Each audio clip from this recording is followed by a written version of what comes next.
Students, class 10th, once again I am here. Today it's the last video of the question and answer of the nationalism in India. आइए बढ़ते हैं. Mention any three efforts made by Gandhi ji to get Harijan their rights. Gandhi ji के द्वारा किए गए 3 प्रयासों को जिससे हरिजनों को उनके अधिकार मिले. किस तरीके से उन्होंने हरिजनों को भगवान का जन माना. First point, he said that उन्होंने ये कहा कि Swaraj would not come for 100 years if untouchability was not eliminated. Swaraj 100 वर्षों तक भी शायद नहीं आएगा यदि छुआछूत को बाहर नहीं किया गया, छुआछूत को खत्म नहीं किया गया तो 100 वर्षों तक भी स्वराज आना मुश्किल है. स्वराज के लिए छुआछूत को बंद करना बहुत ज़रूरी था. दूसरा पॉइंट जो उनके द्वारा एफर्ट्स किया गया, ही ऑर्गेनाइज सत्याग्रह. उन्होंने सत्याग्रह ऑर्गेनाइज किया टू सिक्योर देम, उनको सुरक्षित करने के लिए. किस तरीके से गांधी जी दलितों को सुरक्षित करना चाहते थे. बाय एंट्री इनटू टेम्पल्स, मंदिरों में प्रवेश करने पर. एक्सेस टू पब्लिक वेल, सार्वजनिक कुओं में पहुंच और सड़कों पर और स्कूलों में. अर्ली पीरियड में दलितों को स्कूल्स में अलाउड नहीं था उनका स्कूल में पढ़ाई करना, उनका सड़कों पर घूमना, ट्यूबवेल से पानी लेने पर, मंदिरों में जाने पर, बाल काटने पर, घोड़े पे चढ़ने पर, मैरिज के टाइम, ये सारी चीज़ें अलाउड नहीं थी. तो उन्होंने सत्याग्रह आयोजित किया ताकि उनको मंदिरों में प्रवेश मिल सके, वो पब्लिक वेल से पानी पी सकें, टैंकों पर जा सकें और सड़कों पर और स्कूलों में वो पढ़ाई कर सकें. नेक्स्ट पॉइंट है, ही साइन पूना पैक्ट. गांधी जी ने अंबेडकर के साथ पूना पैक्ट पर साइन किया. थ्रो इसके माध्यम से विच सम सीट्स वर रिजर्व. प्रोमिनेंशियल और सेंट्रल लेजिस काउंसिल में कुछ सीटें तो रिजर्व की गई लेकिन उसमें जो वोटिंग था वो सभी लोगों के द्वारा इक्वल वोटिंग राइट दिया गया. हालांकि एक सेपरेट जो डिमांड थी गांधी जी की, अंबेडकर की, उसके फेवर में नहीं थे. सेपरेट इलेक्टोरल के फेवर में नहीं थे गांधी जी, क्योंकि उन्हें लगता था जो उनकी व्यूज है कि देश को, अनटचेबल्स को भी यूनाइटेड करना है, अन्य लोगों के उनको अधिकार देने हैं, तो उनको अलग से इलेक्टोरल निर्वाचन प्रक्रिया अलग से करके वो समाज से अलग हो जाएंगे. इस तरीके से हमारा ये आंसर्स था कि गांधी जी ने जो प्रयास किए अनटचेबल्स के लिए, छुआछूत लोगों के लिए, वो वाकई में कमेंडेबल थे. Now come to the next question. It's the last question. Question is explain the course of non cooperation movement in countryside. गाँवों में क्या अगर हम बात करें कि नॉन कॉपरेशन मूवमेंट किस तरीके से चला गाँव में, उसके बारे में वर्णन कीजिए. तो अगर मैं गांव की बात करूं तो गांव में बेसिकली तालुकदार, जमींदार वगैरह थे और पीजेंट्स भी थे, गरीब लोग. तो आइए देखते हैं जो पार्टिसिपेशंस थे, जो भागीदारी थी गांव में. मैं आपको एक बात बताना चाहूँगा, जो भी नॉन कॉपरेशन मूवमेंट्स चला 1921 में, जिसका प्रपोजल कलकत्ता अधिवेशन में हुआ था कांग्रेस के, और फिर उसके बाद दिसंबर में जो नागपुर में सेशन हुआ कांग्रेस का, उसमें नॉन कॉपरेशन मूवमेंट में हरी झंडी मिल गई नॉन कॉपरेशन मूवमेंट को स्टार्ट करने के लिए. तो ये मूवमेंट चलाया जा रहा था. उसमें आपको 4 नाम याद रखने हैं. उसमें मिडिल क्लास लोगों की क्या भूमिका थी, यानी लॉयर की, टीचर्स की, स्टूडेंट्सों की, बिजनेसमैनों की, मिडिल क्लास पीपल शहरों में. दूसरा, गांव में पीजेंट्स की क्या कंडीशन थी, वही हम क्वेश्चंस पढ़ने जा रहे हैं. हमने क्वेश्चंस ऑलरेडी लिख चुके हैं कि मिडिल क्लास लोगों ने क्या किया था, यानी टीचरों ने, लॉयरों ने, स्टूडेंटों ने, सिपाहीज ने, जो सिविल सर्विस में थे उन्होंने अपनी जॉब छोड़ी. ठीक है. दूसरा, पीजेंट्स जो गांव में थे, वो क्वेश्चंस हम करने जा रहे हैं कि पीजेंट्स ने क्या किया, तीसरा ट्राइबल पीपल्स, हमने पढ़ा कि ट्राइबल पीपल ने किस तरीके से ब्रिटिश कॉलोनियल जो रूल्स थे उनका ऑब्जेक्शन किया, अवॉइड किया उनको। चौथा प्लांटेशन वर्कर्स, जो आसाम के प्लांटेशन वर्कर्स थे उनकी क्या सोच थी स्वराज के लिए, यानी हर व्यक्ति के लिए स्वराज के मायने अलग अलग थे। बिजनेसमैनों के लिए अलग थे, मिडिल क्लास के लिए अलग थे, पीजेंट्स के लिए अलग थे, ट्राइबल्स के लिए अलग थे और प्लांटेशन वर्कर के लिए अलग थे। इतना तो कन्फर्म है। आइए चलते हैं पार्टिसिपेशंस देखें कि गांव में in the countryside the movement was led by peasants, number 1, tribals आदिवासी, नंबर 3 लोकल लीडर्स। इन 3 लोगों ने गांव स्तर पर इस मूवमेंट्स में हिस्सा लिया। For example in Awadh, Uttar Pradesh में है अवध का, उत्तर प्रदेश का पुराना नाम अवध। इट वाज बाबा रामचंद, जो कभी फिजी में इंडेंटर्ड लेबर के रूप में काम कर चुके थे। ही वाज ए सन्यासी, वो सन्यासी थे। Who had earlier been to Fiji as an indentured labour. एक जो कॉन्टेक्चुअल लेबर होता है, बॉन्डेड लेबर के रूप में वहाँ जाते हैं वो, उनको ज़्यादा वहाँ फ्रीडम नहीं थी। They had no freedom to move freely there and the working environment was not so good. तो Baba Ramchand knew the conditions of workers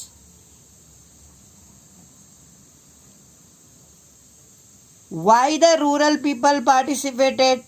question ये आता है, ठीक है हम मानते हैं कि उनमें पार्टिसिपेशन आदिवासियों ने किया, लोकल लीडर्स ने किया और पीजेंट्स ने किया, किसानों ने, आदिवासियों ने और लोकल लीडर्स ने। पर क्वेश्चन ये आता है कि क्यों किया, कैसी क्या प्रॉब्लम्स थी। जितने लोग थे उनकी अलग प्रॉब्लम्स थी, तो उनकी डिमांडें भी तो अलग होती होंगी। Definitely their problem was different, that is why their demand were also different. आइए देखते हैं, the movement here was not against the Britishers. यहाँ पर गांव में अगर हम बात करें गांव स्तर की, कंट्री साइड की, तो जो ये मूवमेंट था, जो ये लड़ाई थी, आंदोलन था, वो ब्रिटिशर्स के अगेंस्ट नहीं था, बल्कि but against Talukdar and landlord. जो तालुकदार थे, रसूख वाले जो लोग थे, जमींदार थे, उनके अगेंस्ट ये मूवमेंट चलाया पीजेंट्स ने, ट्राइबल्स ने, लोकल लीडर्स ने। The problem, the rural people were different from those of urban people. Problem क्या थी, जो ग्रामीण लोग थे, रूरल पीपल, वो अलग थे अर्बन पीपल के मुकाबले में। अर्बन पीपल के लोगों की शायद वैसी प्रॉब्लम नहीं थी जैसी रूरल पीपल्स की थी। उनके पास शायद ज़मीनें नहीं थी, शायद उन्हें टैक्स ज़्यादा देना पड़ता था, तरह तरह का एक्सप्लोटेशंस किया जाता था उन पर। Taluqdar and landlord were demanding very high rent. जो जमीन वो लीज पर लेते थे किसान, तालुकदार लैंडलॉर्डों से, उसका जो रेंट होता था, that rent was very high, बहुत ही ज़्यादा था। And variety of other tax, और भी अन्य प्रकार के टैक्स लाद दिए जाते थे उन लैंडलेस लेबर्स पर, पीजेंट्स पर, जो लीज पे जमीन लेते थे। उसका जो रेंट था, that rent was very high, as well as they imposed different kind of taxes on them। अलग अलग प्रकार के टैक्स उन पर लाद दिए गए, उनका जीना दुश्वार हो गया। पीजेंट्स हैड टू डू बेगार। ये पॉइंट कीजिए, इस बात को नोट। बेगार क्या है, क्वेश्चन आ चुका है एग्जाम में। Work at the landlord farm. जो ये जमीन उनको लीज पे दी जाती थी, एक तो उन्हें रेंट चुकाना पड़ता था, they had to pay the rent, they had to pay the revenues. Besides this, इसके अलावा पीजेंट्स हैड टू बेगार, किसानों को बेगार के रूप में, यानी कि बिना पैसे के, बिना पेमेंट के फ्री काम करना पड़ता था लैंडलॉर्ड के फार्मों में, जहाँ वो अपने जानवरों को पाला करते थे। उनके लिए जानवरों के लिए चारे की व्यवस्था करना, उनसे मिल्चिंग करना, दूध निकालना और फसल बोना उनके खेतों में, तरह तरह के काम कराए जाते थे। लेकिन लाइक बेगास, उनको पेमेंट नहीं दी जाती थी। इसी को बेगार सिस्टम कहते थे। मैंने आपको बताया था सर्पडम एक वर्ड था, अगर चैप्टर फर्स्ट किसी को याद हो, सर्पडम जो व्यवस्था थी उसमें क्या था, यही चीज की जाती थी सर्पडम में। और फ्यूडल सिस्टम जो था, सामंती प्रथा, जिसमें बड़े लैंडलॉर्ड और तालुकदार पुअर पीजेंट्स को लैंड प्रोवाइड करते थे और उसके बदले दे चार्जेज हाई रेंट। और these middle class, these poor peasants had to work in the field of landlord without any payment. बिना पेमेंट के इन जमींदारों के फार्म में इन किसानों को काम करना होता था। तो कितनी ज़्यादा मुश्किलें होती होंगी इन किसानों के लिए, इन ट्राइबल्स के लिए। इनके गांव के ही रिच लोग शायद इनके दुश्मन थे। लड़ाई ब्रिटिशर्स से नहीं थी। अगला point, peasants had no security of tenure. जो जमीन दी जाती थी उसका कोई टेन्योर नहीं था, कोई कार्यकाल नहीं था, कोई सीमा नहीं थी। There was a no limitations. They were regularly evicted so that they could acquire no security. कभी भी उन्हें इविक्ट कर दिया जाता था और दे कुड एक्वायर, और जिससे कि वो उनकी कोई सिक्योरिटी नहीं रहती थी कार्यकाल की, ना उनके कोई जमीन पर मालिकाना हक थे। They were not the master of the lands, they had to pay the rent, different kind of revenues were imposed on them. तो ये this was I think a burden on them, एक और बर्डन था। इसके against उन्होंने movement शुरू किया। Peasants की सिक्योरिटी तो थी नहीं टेनर्स की। आइए देखते हैं इसके आगे क्या हुआ। As the problem of people were different, जैसा कि जो प्रॉब्लम्स थी पीपल की वो डिफरेंट थी, तो इनकी डिमांड भी डिफरेंट थी। तो आइए देखते हैं कि जो पीजेंट्स थे या आदिवासी थे, जिन्हें हम कह सकते हैं ट्राइबल्स जो लोग थे, उनकी क्या डिमांडें थी। पहला, जो उनको हाई रेवेन्यू देना पड़ता था, reduction of revenue. They all the peasants of the village wanted to reduce the revenue. Revenue को रिड्यूस करना चाहते थे, number one. Number two, evolution of begar, जिसके बदले काम के बदले उन्हें कोई पेमेंट नहीं दिया जाता था। वो चाहते थे कि अगर वो काम करें इन रिच लैंडलॉर्डों के फार्म में, if they work in rich landlord farms on behalf of working in the farm, they will get payment. उन्हें पेमेंट मिलना चाहिए। बेगार के अगेंस्ट थे वो, एवोल्यूशन किया गया बेगार का।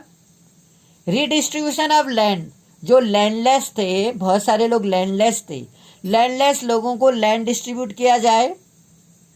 और अगला, जो ऑपरेसिव थे, जो अत्याचारी थे, जो अत्याचार करते थे, टॉर्चर करते थे, उन लोगों को, उनका, इस तरह के जमींदारों का सामाजिक बहिष्कार करना। ये कुछ डिमांडें रखी गई थी अलग अलग लोगों के द्वारा, अलग अलग समस्याएं जो इनकी थी। लेकिन फाइट तो इन सब की एक ही से थी ना, तालुकदार और जमींदारों से। इसीलिए वो यूनाइटेड हो गए, और यूनाइटेड होने के कारण ही, शायद में यूनिटी होने के कारण वो फोर्स कर पाए, अपनी पावर दिखा पाए। आइए जानते हैं कि वेज ऑफ प्रोटेस्ट, उनके विरोध करने का तरीका कैसा था, किन तरीकों से इन ट्राइबल्स ने और इन पीजेंट्स ने, लोकल लीडर्सों ने प्रोटेस्ट किया होगा। The movement in the country side, अगर हम गाँव की बात करें, जो मूवमेंट चला, डिफरेंट एंगल, एक अलग अलग इनका एंगल्स था। मैनी प्लेसेस में नाई धोबी बंद। अब समझिए इस बात को, कई जगहों पर नाई धोबी बंद आंदोलन चला।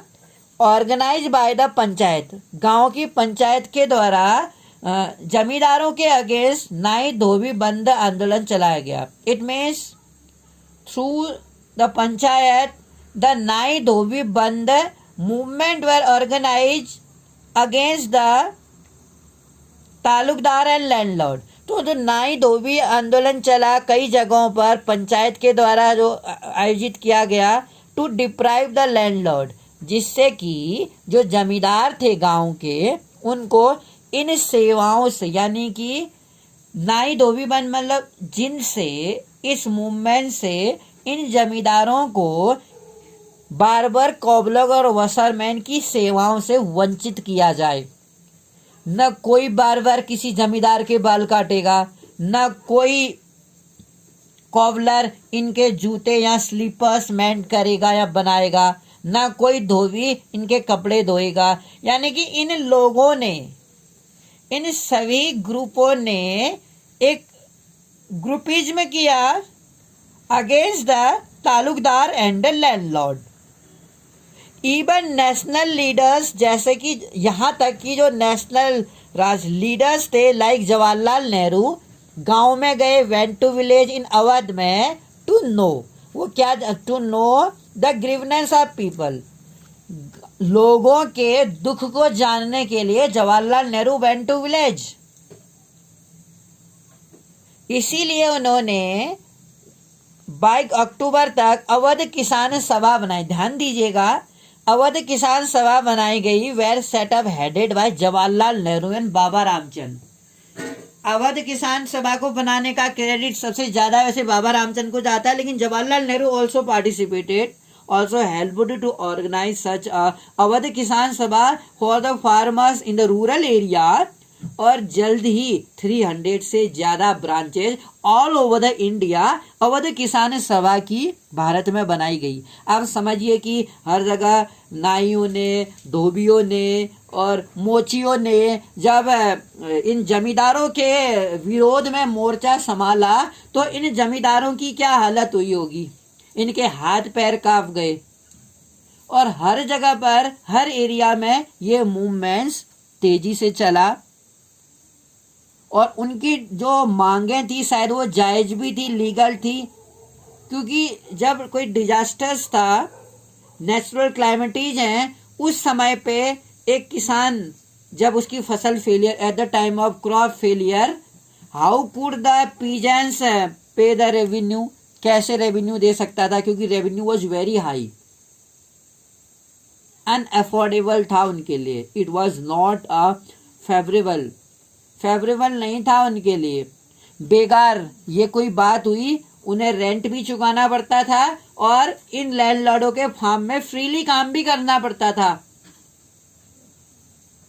नंबर 3, जिनके पास लैंड या तो जमींदार का बहुत ज्यादा थी, इन लोगों की जमीन को छीन लिया जाता था गरीबों से, तो उनको रिडिस्ट्रीब्यूशन, वो जमीन दोबारा प्राप्त करना चाहते थे। और जो अत्याचारी जमींदार हैं उनके खिलाफ सामाजिक बहिष्कार का मोर्चा उन्होंने संभाल दिया था।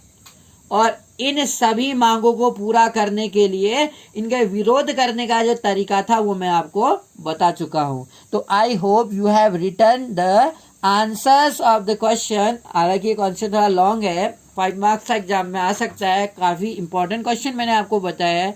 इस तरीके से आपका क्वेश्चन आंसर खत्म होते हैं। फाइनली ट्रस्ट मी कि अब खत्म हो चुके हैं। इन द नेक्स्ट वीडियो हम केवल MCQs क्वेश्चंस करेंगे। Later on I will tell the question answer in economics. तो बने रहिए वीडियोज को मैं देखने के लिए और कॉपी में काम कीजिए। तो I hope that very soon you will become intelligent in social science. Thank you for cooperating में।